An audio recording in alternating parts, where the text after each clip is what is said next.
Bonjour à tous, voici une petite vidéo sur le chapitre sur les énergies.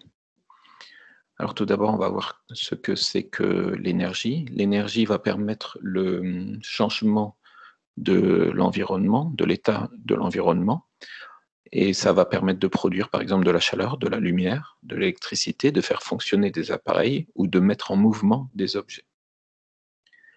Il existe différentes sources et formes d'énergie. D'abord, il existe les sources primaires. Ces sources primaires, en fait, ce sont les énergies d'origine naturelle, comme le soleil, le vent, le pétrole.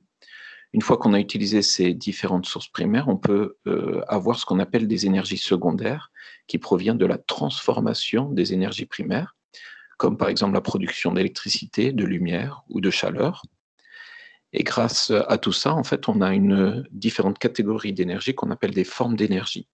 Les énergies qu'on a vues en classe, ce sont les énergies éoliennes, l'énergie qui provient du vent, les énergies hydrauliques qui proviennent de la force de l'eau, l'énergie électrique, l'énergie thermique, c'est l'énergie de la chaleur, l'énergie lumineuse, l'énergie nucléaire et l'énergie cinétique, c'est l'énergie du mouvement.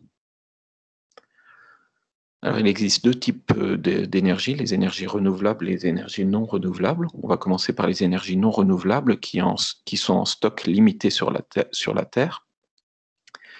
Donc c'est un problème au niveau de leur consommation, puisque plus on les consomme et plus le stock se réduit. Les formes de ressources non renouvelables sont par exemple le pétrole, les gaz naturels et le charbon. Il y a un autre problème à ces ressources non renouvelables, c'est que ce sont des énergies qui sont polluantes. Leur combustion, pour produire de l'énergie, leur combustion produit énormément de CO2, de dioxyde de carbone, qui est un gaz toxique et en plus qui est responsable du réchauffement climatique. Ces ressources sont des énergies fossiles car ils vont provenir de la fossilisation de la matière organique. C'est un processus qui est très lent et qui demande des millions d'années. Donc c'est pour ça que ces ressources sont dites non renouvelables puisque leur stock actuel est limité. Ensuite, il existe les énergies renouvelables qui sont des énergies à stock illimité sur la Terre. On peut les utiliser et leur quantité n'est pas limitée. Les différentes ressources renouvelables que vous connaissez, c'est l'eau, le vent, le soleil avec la chaleur et la lumière du soleil.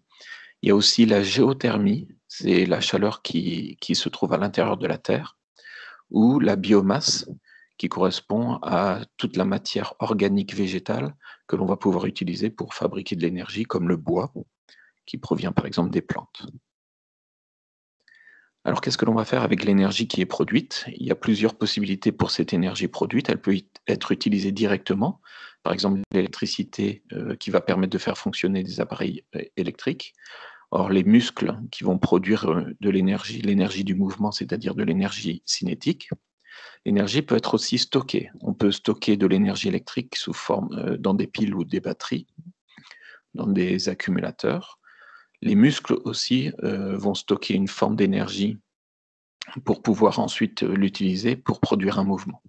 Ou alors, l'énergie peut être convertie, c'est-à-dire qu'on va avoir des appareils qu'on appelle des convertisseurs qui utilisent une forme d'énergie naturelle pour la transformer en énergie secondaire, par exemple les éoliennes, qui transforment l'énergie de la force du vent en énergie électrique. Alors, où trouvons-nous l'énergie nécessaire au bon fonctionnement de notre corps? C'est-à-dire qu'ici, on va parler plutôt de l'énergie musculaire. Notre alimentation va apporter de l'énergie que l'on appelle de l'énergie chimique, c'est l'énergie de la matière. Nos aliments apportent cette énergie qui vont permettre aux muscles de fonctionner. Donc l'énergie disponible, ce sont les énergies qui se trouvent au niveau de nos aliments. Comment économiser de l'énergie? Alors c'est vrai que l'énergie, parfois elle peut être limitée au niveau de sa quantité, donc il faut faire attention lorsqu'on consomme de l'énergie. Il y a plusieurs possibilités d'économiser de l'énergie. D'abord, au niveau des nouvelles constructions des maisons, de plus en plus les maisons vont être moins énergivores, c'est-à-dire qu'elles vont consommer de moins en moins d'énergie. On peut trouver des solutions comme les panneaux solaires, un système d'isolation qui permet de garder la chaleur à l'intérieur de la maison, etc. On peut acheter des appareils qui sont peu énergivores, ça veut dire qu'ils consomment peu d'énergie. On peut utiliser des moyens de transport collectifs, le bus, le métro, et cetera, ce qui évite d'utiliser la voiture. On peut penser à éteindre les lumières ou à éteindre les appareils qui sont en veille, puisque lorsqu'un appareil est en veille, il consomme aussi un petit peu d'énergie.